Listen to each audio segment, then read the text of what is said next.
Assalamualaikum warahmatullahi wabarakatuh. Balik lagi dengan Musa Matiran. Oke, pertanyaan klasik, Bang, kenapa senar gitar sering putus? Itu pertanyaan yang paling banyak sering dilontarkan dari teman-teman, dan tentunya itu akan sangat mengganggu karena di samping menghambat waktu kita untuk belajar bermain gitar karena banyak restring mengganti senar, dan duit juga harus keluar. Itu solusinya gimana, Bang? Oke, poin-poin yang saya sampaikan nanti itu berdasarkan kemungkinan, berdasarkan pengalaman saya, dan itu tidak bisa dijadikan patokan untuk menyelesaikan permasalahan senar gitar yang gampang putus. Oke, yang pertama, belilah senar yang original. Nah, banyak sekali senar-senar gitar yang dijual original di pasaran, di toko ataupun di online ya. Tapi jangan beli yang bajakan, menurut saya jangan beli yang KW. Misalnya senar D'Addario, itu harganya kalau elektrik itu sekitar 90 sampai 100, kalau yang akustik 110 ribuan. Itu jangan beli D'Addario yang 30 ribu atau 50 ribu, 20 ribu, 25 ribu. Ada itu, jangan beli yang kayak gitu ya. Soalnya itu kualitasnya itu nggak jelas. Kalau ya jelas lah, berbeda sekali dengan senar aslinya. Harganya aja terpaut banyak. Jadi niatnya mau ngirit 30 ribu, 35 ribu, tapi sering beli senar, itu jauh lebih buruk daripada kita beli 100 ribu sekalian tapi awet ya. Kalau memang permasalahannya ada di senar gitar kalian normal, belilah senar gitar yang original. Banyak sekali senar original yang murah, yang harganya 65 ribu, 60 ribu itu saya beli kemarin SIT, dan banyak lagi senar Jabon kayak gitu. Senar original, jangan beli KW. Dimana-mana sepatu KW juga sering jebot, gampang jebot. Oke, kalian tahu kan? Oke, berikutnya kalau udah punya senar yang bagus, restring dengan benar.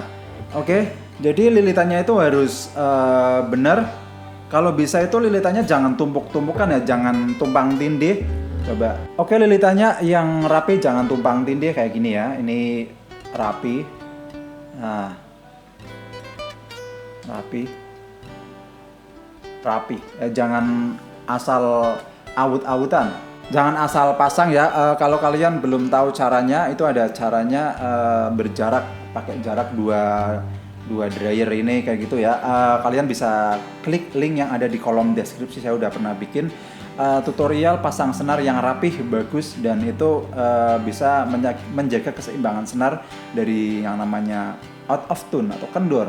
Oke, kemungkinan berikutnya yaitu fret gitar yang sudah aus ya.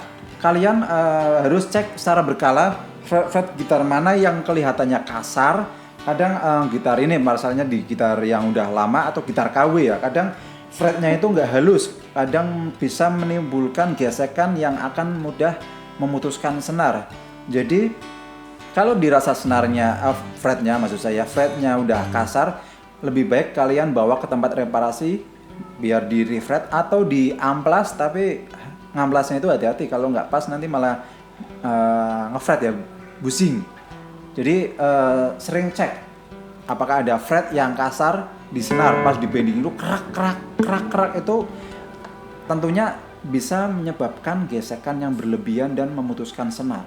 Kemudian cek dryer gitar, dryer atau mesin tune itu setelan ini, itu ada lubang. Itu kalian cek apakah lubangnya itu, kalau putusnya di sini biasanya lubangnya itu karena kotor berkarat, jadi bagian sisi luarnya itu tajam. Karena itulah ketika senar tensinya tinggi itu bisa putus di sini. Barangkali gitar yang udah lama atau sekali lagi gitar KW dengan hardware yang jelek, mungkin harganya gitar KW 600 ribu misal kayak gitu ya, itu kalian perlu cek. Makanya beli gitar ya yang bagus lah. Yang ori, yang murah juga banyak, yang harga paling 2.500.000, 3 juta itu banyak sekali. Bekas nggak apa-apa, yang penting masih layak pakai. Oke, kemungkinan berikutnya kalian bisa cek bridge gitar ya. Mungkin karena jarang dibersihkan, makanya gitar itu sering-sering dibersihkan ya, dilap. Itu untuk mengurangi, memperlambat proses karat.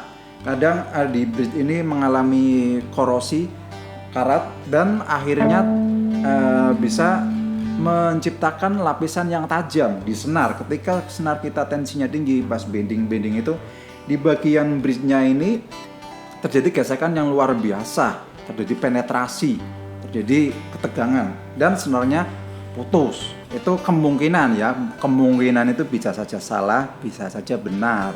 Mungkin banyak salahnya kalau saya ngomong. Pokoknya cek secara berkala, bersihkan secara berkala setiap kali bermain. Senar dibersihkan itu untuk menghindari atau untuk memperlambat proses karatan.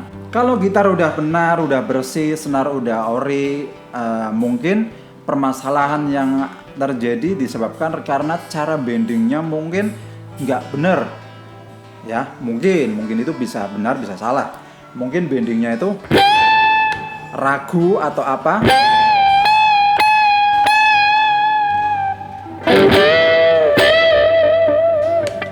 Oke, kalian bisa melatih bending, senam jadi bending. Di link saya taruh itu cara bending yang mungkin bisa lebih memudahkan kalian. Kalau bendingnya itu kaku, bingung, ya senar bisa putus mungkin ya. Walaupun beberapa persen penyebabnya itu. Tapi alangkah baiknya kita bisa bermain bending itu dengan menggunakan teknik ya, bisa menambah power. Oke, kemungkinan berikutnya senar putus, senar gampang putus karena picknya itu nggak bagus. Dalam arti picknya udah aus, udah banyak bergerigi. Kadang dulu sebelum ya ketika saya awal-awal bermain gitar itu, pick itu cuma satu saya taruh di dompet, nanti disimpan. Pokoknya berharga banget, nggak punya pick yang lain sampai picknya itu bergerigi. Sininya itu kalau dibuat picking itu berasa krek itu mungkin salah satu penyebabnya karena ketika bending sininya itu kayak digergaji krek itu bisa menyebabkan putus senar. Oke, jadi kalian harus punya banyak pick ya buat disimpan. Ketika pick satu hilang kalian masih punya cadangan, kalau pick satu hilang kalian pasti bingung. Oke, penyebab senar putus berikutnya mungkin karena usia. Oke, karena usia yang sudah memang harus diganti, jadi senar bisa putus. Dan usia itu bisa dipanjangin dengan cara sering membersihkan secara berkala ya, dirawat senarnya. Dan ada dua pilihan senar coated dan non coated ya. Kalau yang coated itu dilapisi semacam ya pokoknya dilapisin jadi anti karat, tapi dari segi suara kurang bright. Dan yang non coated itu tanpa dilapisi tapi dari segi suara itu lebih bright tapi umur lebih pendek. Jadi kalian tinggal pilih, pengen yang umurnya lebih panjang tapi suaranya kurang bright ya, meskipun perbedaannya nggak terlalu signifikan, itu ada bedanya yang jelas di umur yang non coated dan coated. Yang coated biasanya lebih mahal. Oke. Mungkin itu saja poin-poin yang bisa saya sampaikan. Kemungkinan besar yang saya sampaikan ini salah. Semoga bisa membantu tapi ya. Oke, sampai jumpa. Assalamualaikum warahmatullahi wabarakatuh.